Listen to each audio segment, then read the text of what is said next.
the Internet's premier talk radio station, VoiceAmerica.com.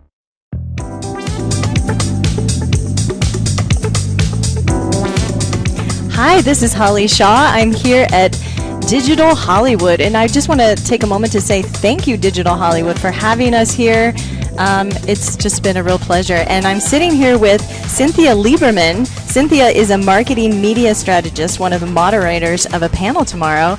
How you doing, Cynthia? I'm great. Thank you for having me. Yeah. It's very exciting here. A lot of things happening in this world. Have you anything you learned or picked up today? Or? Well, in the past couple of years, I've been here for AR and VR and branding, and a lot of the subject matter is about influencers now, and how it's affected so many things. I'm also from Fielding University, who is one of the sponsors here, right. And I have a master's degree in media psychology and social change, which is the study of human behavior, how it's affected by the media, and how to use it to affect positive social change, and listening to how the influencers in AR and VR are affecting the way that people interact with each other in a participatory culture, and how it's impacting society is very interesting. Yeah, that must be fascinating. So can you tell me a little bit more about there's this Cyberwise. What is Cyberwise? This is your project, right? Yeah, Cyberwise is a company. Our motto is no grown-up left behind.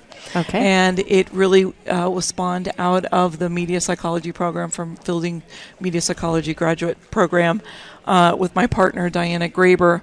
And it's about the behaviors behind the tools. It's to teach parents and teachers how to teach kids to be good digital citizens. Wow. 10 years ago when we started, it wasn't really, people didn't even understand there was no iPhone, which is hard to believe. I mean, 5 years ago, you didn't say, what do you mean you don't have Wi-Fi, And so we would try to explain that teachers are not tweeting. There's all this great stuff being done with technology, but that there's this digital divide, which is closing quickly. Right. Well, that's really exciting. Myself as a parent of a teenager who's grown up with the iPhone more or less through his adolescence, I'm like, yes, these children need some parameters, or they need some education about how to interact with this. So how does it actually work? Like, how do you actually... Well, I think that you have to, recognize that parents don't know what they don't know. Mm-hmm. And we're all now, especially on the 24/7 cycle, it seems like, and we're all so busy that unless it's in our own backyard, we don't really pay attention. So in the first round, the millennials kind of got robbed, because in the first round, they were doing things and the parents thought, well, my kid would not do that. And then they'd have a stalking incident or cyberbullying, and kids started, getting depressed and committing suicide and doing things that were very sad. Yeah. And parents, then they go, oh, well, maybe I need to pay attention. But they didn't know what they didn't know because they weren't using these devices. Mm-hmm. But the millennial parents are a little bit different, because even though their children are younger, and I'm speaking of the 32-year-olds and younger, they at least have some awareness of digital media. But we have this sort of gap between those who do know, those who don't know. And one other important thing to think about is that especially the digital native, which is, 12 and under right now, to them, shared knowledge is power. I was raised that knowledge was power. You know something, you're good to go, right? Yeah. Don't share it with anybody else. Yeah. But to them, they share everything, and they don't have the life experience to figure out what they should do with this knowledge. They just go out and share. My best friend, give her my password, and then they have a fight, and she uses the password and posts something inappropriate, and that digital footprint lasts forever. Yeah, so you were telling me a story earlier in the speaker's lounge about how you're actually using this technology, like how the classes work. That was kind of interesting. So the great thing, everything that's on cyberwise.org is free. We have learning hubs and tools and blogs and a newsletter, and it's for parents of all ages, from 3-year-olds to, from babies to college students. Yeah. We have all kinds of advice. But out of that, my partner, Diana Graber, we met in the media psychology program at Fielding, and she started developing, she had teenagers in junior high at the Journey School in Orange County, and she started developing this curriculum. She said to them, look, let me teach once a week, teach this curriculum to the junior high school students, because they don't understand the behaviors behind the tools, and I'm learning all this great stuff and nobody understands. And they she started teaching this class. Nobody understood it, and she slowly developed this whole curriculum. Now it's for all 3 grades. It's called cybercivics.com. It's in 150 schools, 800 teachers, and 4 countries. And it's 1 hour a week.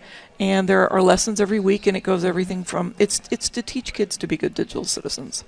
It preps That's them for great. high school. So that, how old is your son? 15. 15. He's so a freshman in high school. So by now he would understand about identity formation, about bullying, about sexting, about his digital footprint. He might have found out a little bit later the hard way, or you may not have known how to show him the way. Yeah. And if you start at 16, it's much harder than when you started, Well, and I think there's, it's so true. As a parent, you think you're going to have your fingers in everything, but once they have that device in their hand, unless you're checking it all the time, you don't know what they're doing on there. You're not on Snapchat or, whatever the things are. Well, it's interesting because the most challenging thing for parents now is, if you didn't want your kid to watch something, you changed the channel, or you didn't let them go to the movie or whatever. But we are in a participatory culture. It's a two-way street. So yes, they could go to a friend's house and watch a R-rated movie or something. But now the device is everywhere. People don't even know. They just hold their cell phones at 2 years old, or they know how to use it better than you do. I know, it's scary. So it makes it more challenging for parents. So the key is to provide boundaries for them early, and just say, look, in somebody else's house, maybe that's not how they roll, but we don't roll in this house. Just like you were told you can't watch an R-rated movie. You say, we in being a good parental role model, and don't eat at the dinner table as adults using and not paying attention to your kids. In the Cyber Civics program, Diana had interviewed, I think it was her 7th graders, because nobody ever asked the teens what do they think, right? And she said, so what is it that you don't like about your parents that they do using social media? I hate when they pick me up from school and all they do is talk on the phone. I hate when they come to my soccer game and all they do is talk on their phone and use their iPad. Interesting. So the parents are as guilty as well, parents bully, and they don't realize that they're bullying online, and the kids see that, and they copy it. Yeah. So we've been talking a lot about, how media affects us negatively. Are you seeing any other things with the kids these days and their use of media and psychology that's actually a positive or a benefit? Oh, there's so many great things, especially now with the younger kids who have more tools and there's more knowledge in the world about it. For example, kids would not be able to collect and say, we don't accept this gun control. This is not working for me the way the gun control is, but they can text and collect. They can collaborate and collect. Yeah. Or even using, we're at Digital Hollywood with AR and VR. If a child has leukemia and they're in the hospital and they're, so you need to be age appropriate, but say they're 10 years old, and they are in a hospital for 6 months, they could go to Disneyland, or they lose a limb and they can swim. They can do things that were not available before. Kids who have disorders, you can use it for empathy. In the case of cyber civics, there's kids are learning to become, there are programs and apps. We just had a blog on our site about it, a blog post, where you be an upstander instead of a bystander. If you see something happen, you can even anonymously use this particular app to turn someone in, so that the kids don't have to worry about being harassed. Cool. So there's a lot of great things that are positive that are being done for that. That sounds so amazing.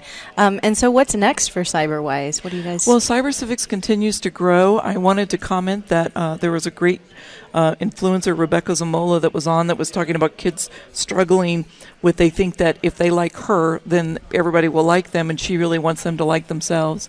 And there are some great classes and curriculum in cybercivics.com. We need to get more legislation. We need our kids to be digital citizens. Your son needs it. You need it.